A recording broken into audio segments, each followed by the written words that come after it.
Sheep fairs, once a common feature of the Irish countryside, are fast dying out, replaced by marts and factories. But in Carrick, a Donegal village between Killybegs and Glencolumkill, they still hold the September fair.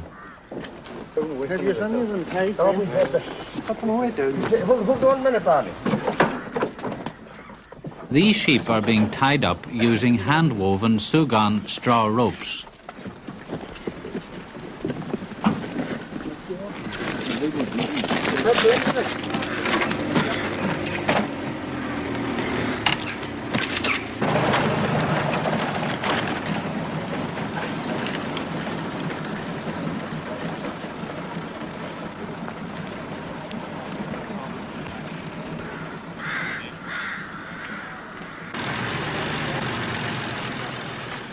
Young farmers like Cahal Carr from Minacannon, Kilcar, mingle with canny sheep dealers, for the business of buying and selling is deadly serious.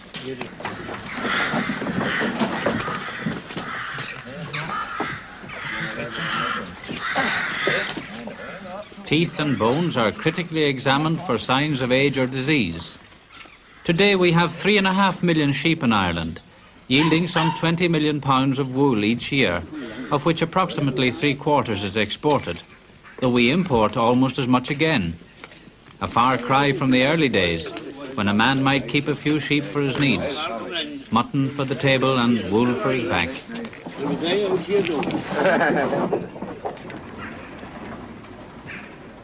Sheep have a long tradition in Ireland. They were probably brought in by the first Neolithic farmers over 5,000 years ago.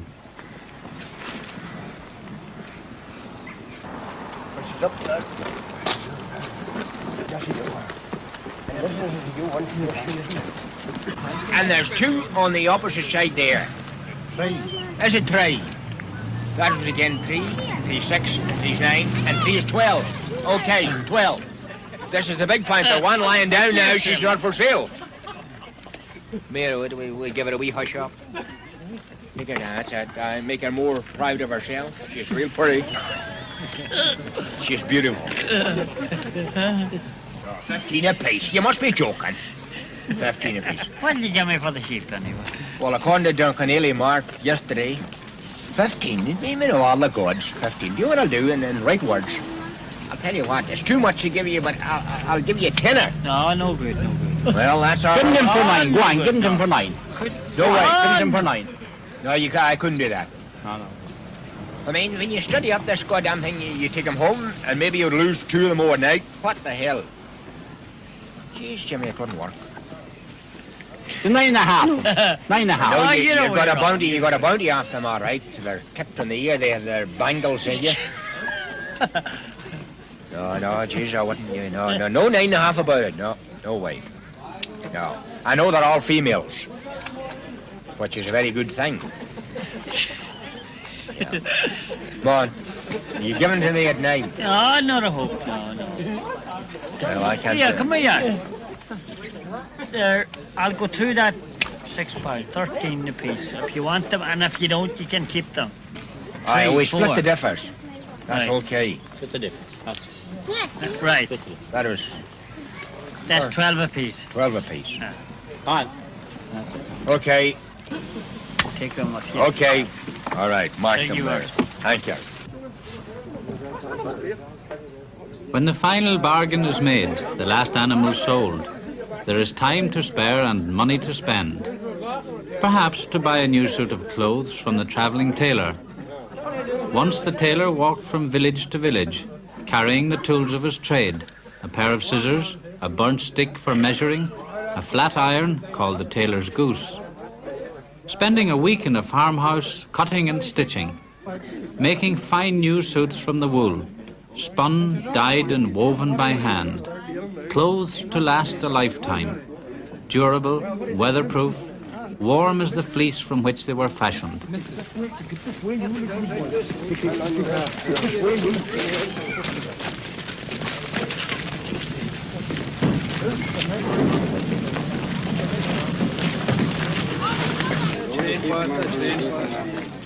All summer long, these hardy mountain sheep have grazed the slopes of Glencolum Kill or around Slieve League, whose fantastic cliffs rise 2,000 feet above the wild Atlantic coast.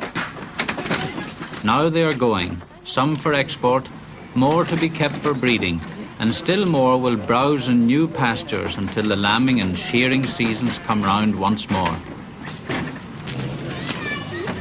You know the sheepman when you see him throwing them on.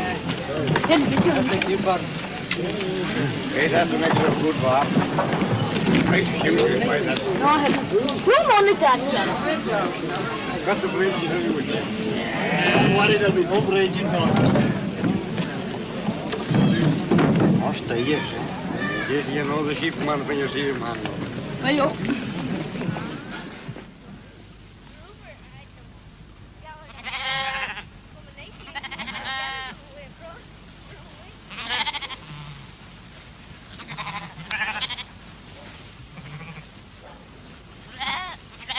From mid-June onwards, the sheep are rounded up for shearing.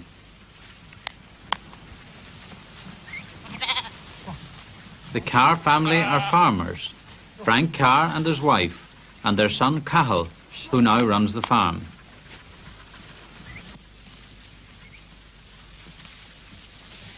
Mrs. Carr still cards and spins in the old traditional way. Cahill breeds the hardy black-faced Scotch ewes with the curly horns, which have long been a feature of the Donegal scene.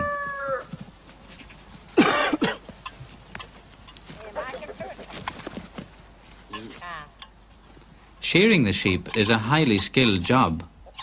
Methods of shearing and the tools used have changed little over the centuries.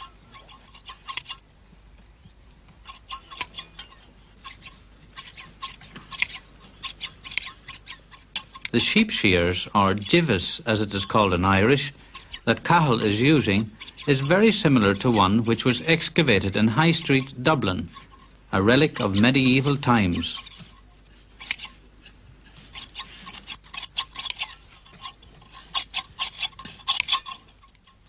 Och, it's very warm.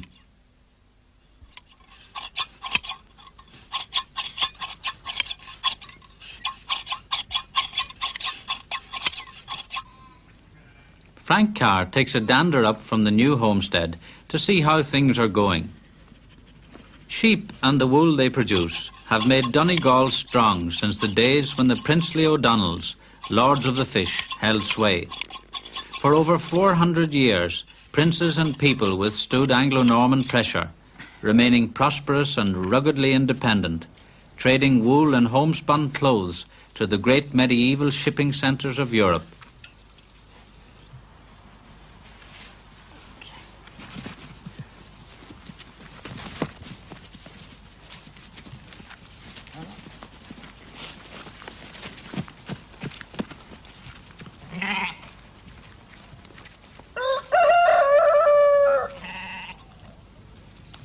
Sheep can be broadly divided into long wools, medium and short wools. The Wicklow Cheviot is a medium-wooled sheep, thriving on moderately bleak terrain. The fleece of the Galway Ross common mutton sheep is also of medium length, though of slightly better quality. The land where it thrives is of better quality too. This magnificent Suffolk Down ram is an example of the short wool, breeds which yield a yet finer wool.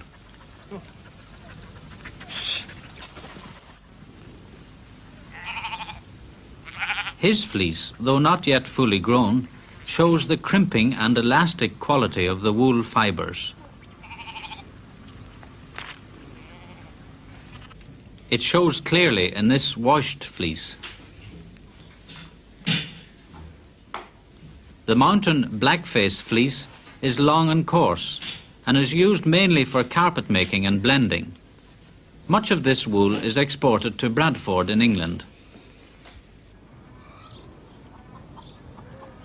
Mrs. Carr uses the wool to knit the socks and jerseys for her family.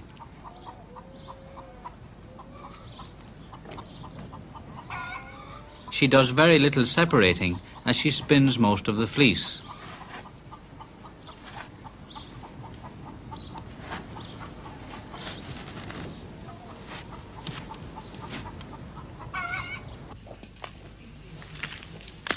In Louisburg, County Mayo, Mrs. Bessie Morrison sorts the fleece into 3 grades of wool.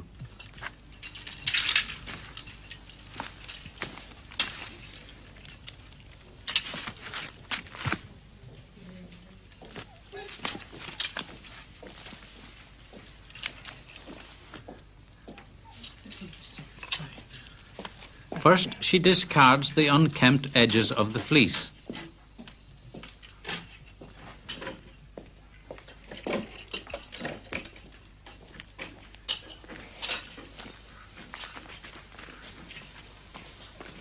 When the fleece is separated and graded, it gets a rough hand mixing.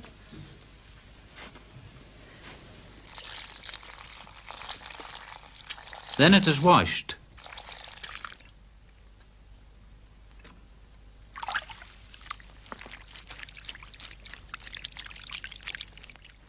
Mrs. Morrison washes carefully, pressing the wool gently so that it will not tangle or felt. The soft Mayo water is a help.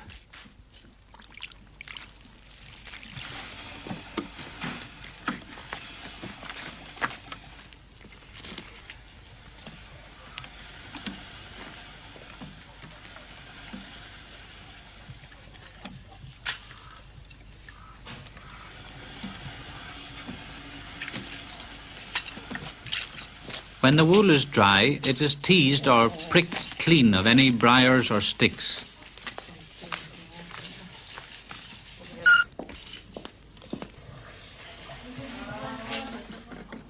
Next, the wool must be greased. Different spinners use different greasing agents. Mrs. Carr sprinkles her wool with vegetable oil, which she gets from the factory in Kilcar.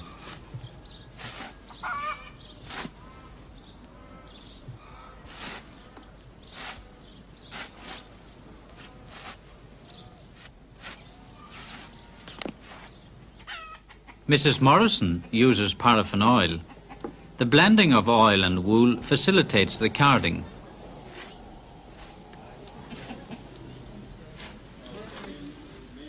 In places where oil was scarce, the people used goose grease.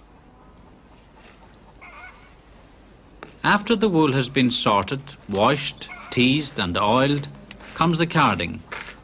The carders have fine wire teeth mounted in leather. A handful of fleece is placed between 2 carders and combed backwards and forwards between the teeth until the tangled fibres lie side by side.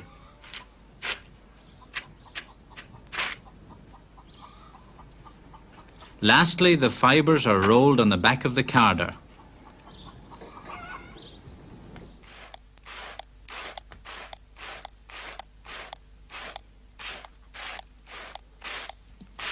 Mrs. Morrison in Mayo cards in exactly the same way, though she rolls the wool on the back of a carder by hand.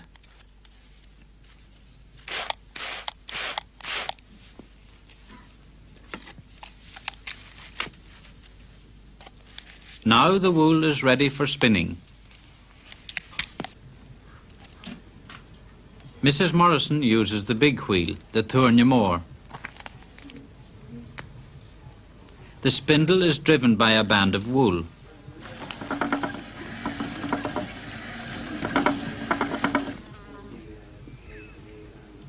It is held in place by woven rush called ears in this district.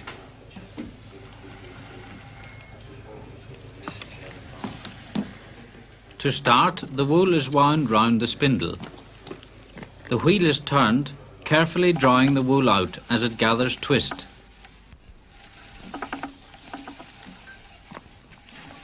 At this crucial point, it is reversed and the end attached to the spindle.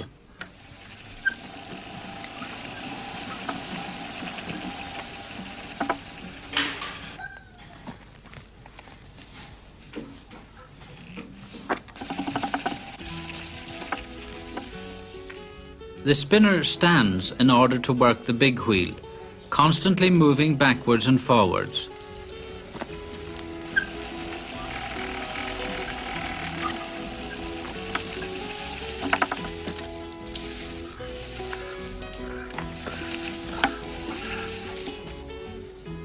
When a roll is spun, the next is deftly joined on.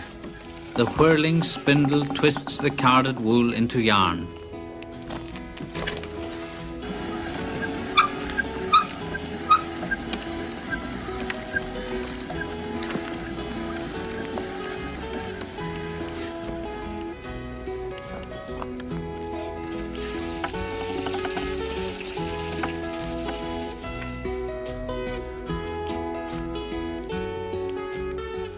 When spun, the section is wound straight onto the spindle.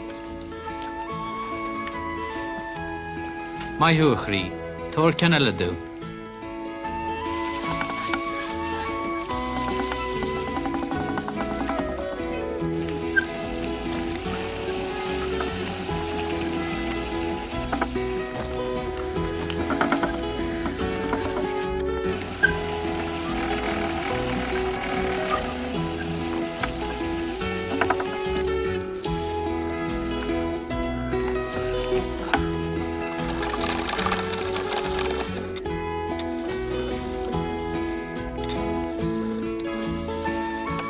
"82-year-old Mrs. Kate Mitchell of Dingle, County Kerry, learnt to spin at her mother's knee.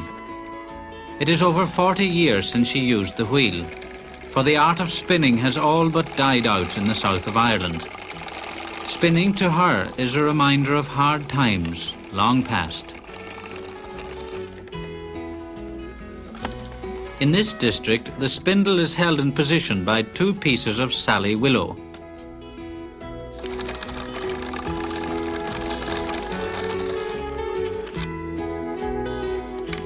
The big wheel in Kerry is similar to the big wheel in Mayo, except that the spinner sits. Mrs. Carr uses the small flax wheel driven by a foot pedal. It allows the spinner to use both hands and work faster. The big wheel was also extensively used in Donegal, and it was common to find both types in the same house.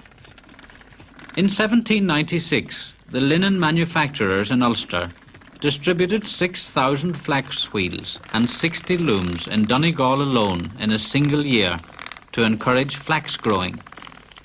Before long, almost every home in Donegal owned its own flax wheel, which of course was used for spinning wool, and this formed the basis of much of the 19th century homespun tweed industry.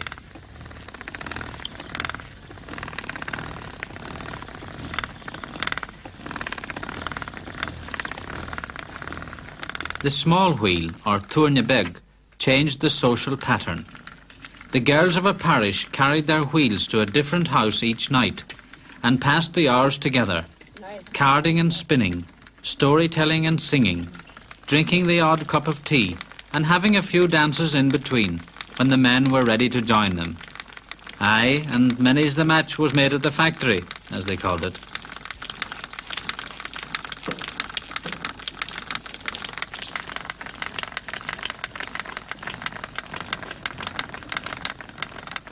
Old country spinners once had a saying, "It's best to spin when the sheep are asleep." But night spinning, and all the company and the crack and the core that went with it, are a thing of the past. Only the occasional solitary spinner like Mrs. Carr, working quietly at home, remains.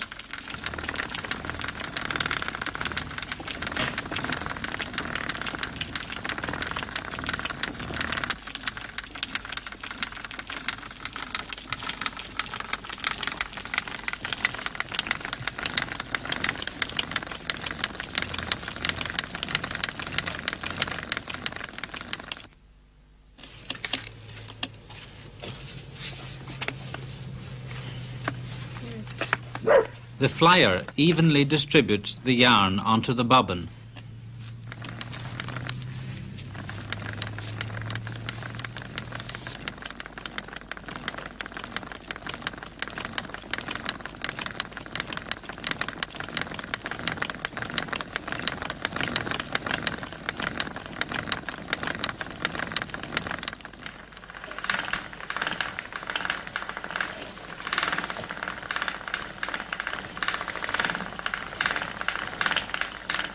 Mrs. Carr now respins the yarn to make 2-ply wool.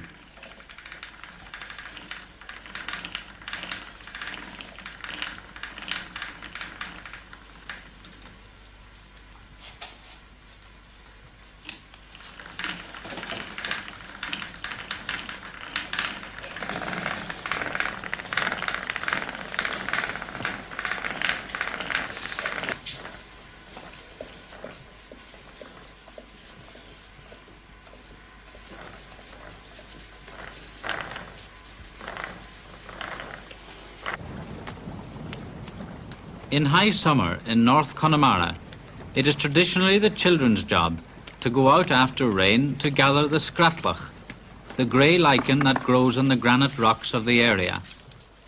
In Donegal, Mrs. Carr still gathers the cruttle, as it is called locally, for dyeing. It is also a lichen, though a different variety.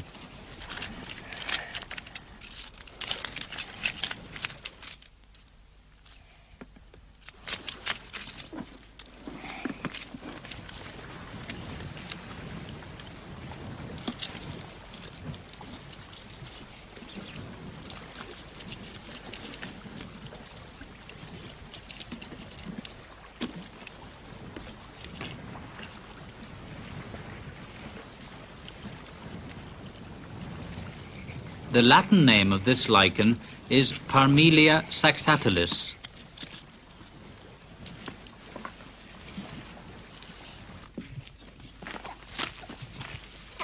Hello, darling.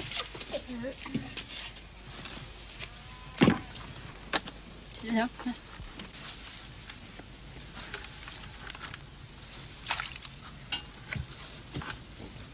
The method used to dye the fleece varies slightly from district to district. In North Connemara, the dye pot is packed with alternate layers of fleece and lichen and left to simmer over the fire. Boiled down with the wool, the lichen gives varying shades ranging from the pale buff of sea foam to the dark red-brown of bog oak. Often the dye was fixed with the juice of elder twigs, and oak twigs and chips were used to produce a glossy black. The early Irish loved colour. Our legends and tales of long ago are full of accounts of beautifully coloured clothes. Maidens with tunics of purple and green and gold, red-branched knights with cloaks of blue and yellow and crimson.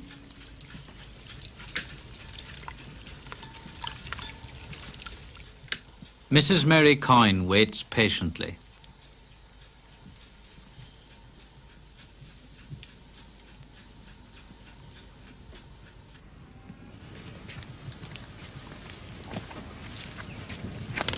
Oh, darling. See? It's lovely. See the shades? The difference. Yeah. 3 different shades we've got now. The natural one and then The the natural, 2 yeah. different shades. Yeah. No shop dyes here. All these plants yield natural dye stuffs which give vibrant, splendid colours to homespun wools, and the old traditional names linger on. Woad, called glasheen in Irish, used for a blue dye. Crimson, obtained from a plant called rud or ruim.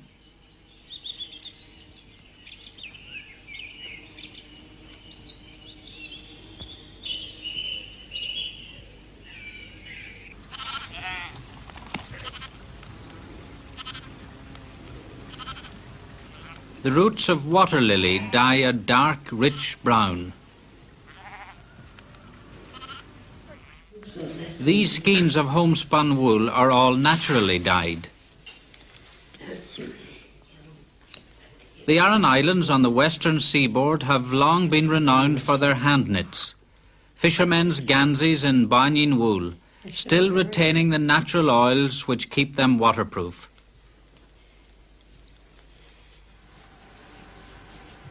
Traditional knitting, however intricate and skilled, has always been purely functional. Gansies or jerseys to keep a body warm, affording as much protection from the weather as a top coat.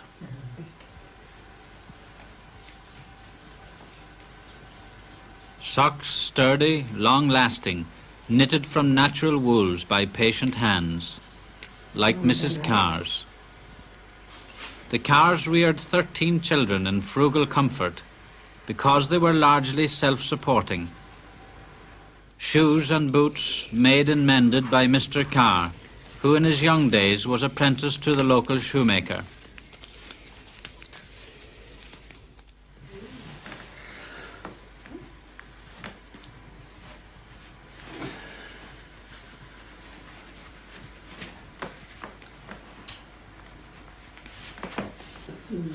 The craft of wool and home spinning is vanishing fast. The echo of the wheel turning, and from far away, the searching call of the oyster catcher, nitty needle, and the lonely cry of the sheep.